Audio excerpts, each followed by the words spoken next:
അപ്പോൾ ഇതാണ് ഞാൻ സ്വന്തമായിട്ട് നിർമ്മിച്ച ഇൻ്റർലോക്ക്. സ്വന്തമായിട്ട് ഉണ്ടാക്കിയ 2000 സ്ക്വയർ ഫീറ്റ് ഇൻ്റർലോക്കാണിത്. ഇതാണ് ഇൻ്റർലോക്കിൻ്റെ മോൾഡ്. ഏകദേശം 6 പീസ് ഞാൻ ഡെയിലി ഉണ്ടാക്കും.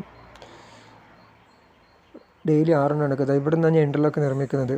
നന്നായി ഓയിലൊക്കെ തേച്ച് മോൾഡിൽ ഓയിലൊക്കെ തേക്കണം. എന്നിട്ട് കോൺക്രീറ്റ് നല്ല സെറ്റാക്കി വെക്കണം. ഇതുപോലെ നല്ല സെറ്റിങ്സ് ആക്കിയിട്ട് കോൺക്രീറ്റ് ചെയ്യണം. ഒരു 2000 സ്ക്വയർ ഫീറ്റ് ഞാൻ ഇപ്പോൾ ഉണ്ടാക്കിയിട്ടുണ്ട്. ഏകദേശം എനിക്ക് 15,000 രൂപയെ ചിലവ് വന്നിട്ടുള്ളൂ. ഇതൊക്കെ നന്നായി ഇതൊക്കെ വെയിലത്ത് വെച്ച് സെറ്റാക്കണം. ഇനി ഇത് ഒരു ദിവസം കഴിഞ്ഞിട്ട് എടുക്കുക. ഇതൊക്കെ സെറ്റായി ഇൻ്റർലോക്കാണ്. ഇതിനെ അച്ഛന്ന് വേർതിരിക്കണം.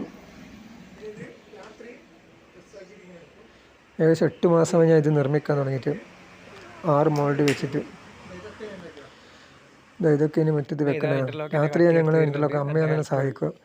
രാത്രി ഇവിടെ നല്ല ഭയങ്കര വെയിലായിരിക്കും. അതുകൊണ്ട് രാത്രിയിലാണ് ഇൻ്റർലോക്ക് ഞങ്ങൾ മുറ്റത്ത് വെക്കാറ്. ഇതുപോലെ രാത്രി ലൈറ്റൊക്കെ ഇട്ടിട്ടാണ് ഞങ്ങൾ വെക്കുക. പകൽ ഭയങ്കര വെയിലായിരിക്കും ഇവിടെ. ഇതുപോലെ മുട്ടി സെറ്റാക്കി രാത്രി ഒരു 8 മണി മുതൽ രാത്രി 11 മണി വരെ വർക്ക് ചെയ്യും.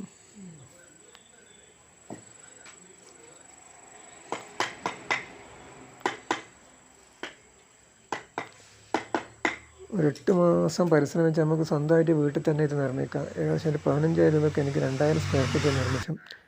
ഈ പുഴയിൽ നിന്നാണ് ഞാൻ മണൽ വാരാറ്. ഇൻ്റർലോക്ക് നിർമ്മിക്കുന്നത് ഈ പുഴ കടന്നിട്ട് വേണം മണൽ വാരുന്നത്. ഇവിടെ നിന്ന് ഏകദേശം 8 ചട്ടി മണൽ ഞാൻ ചാക്കിലാക്കിയിട്ട് കൊണ്ടുവരും. നല്ല മണൽ കിട്ടും പുഴയിൽ. അപ്പോൾ ഇതുപോലെ ഞാൻ പുഴയിൽ നിന്ന് കടത്തിയിട്ട് കഴിച്ചുമടായിട്ടാണ് വരാറ്. ഇൻ്റർലോക്ക് നിർമ്മിക്കുന്ന മണലുമായിട്ട് എൻ്റെ വണ്ടിയിലാണ് കൊണ്ടുപോകുക. ഇതുപോലെ 2 ചാക്കായിട്ട് ഞാൻ വണ്ടിയിൽ കൊണ്ടുപോകും. ഇതൊക്കെ ഞാൻ വൈകുന്നേരങ്ങളിൽ വെക്കുന്നത്. അപ്പോൾ എൻ്റെ ചാനൽ ഇഷ്ടപ്പെട്ട് സബ്സ്ക്രൈബ് ചെയ്യുക, ലൈക്ക് ചെയ്യുക, കമൻറ്റ് ചെയ്യുക, സപ്പോർട്ട് ചെയ്യുക ചാനൽ. ഏകദേശം 15,000 രൂപയ്ക്ക് ഞാൻ ഇത് മൊത്തം നിർമ്മിച്ചിട്ടുണ്ട്. ഒരു 2000 സ്ക്വയർ ഫീറ്റ്. ഇനി പെയിൻറ്റിങ് ചെയ്യണം. പെയിൻറ്റിങ്ങിൻ്റെ വീഡിയോ അടുത്ത ചാനലിൽ ഞാൻ ഇടും.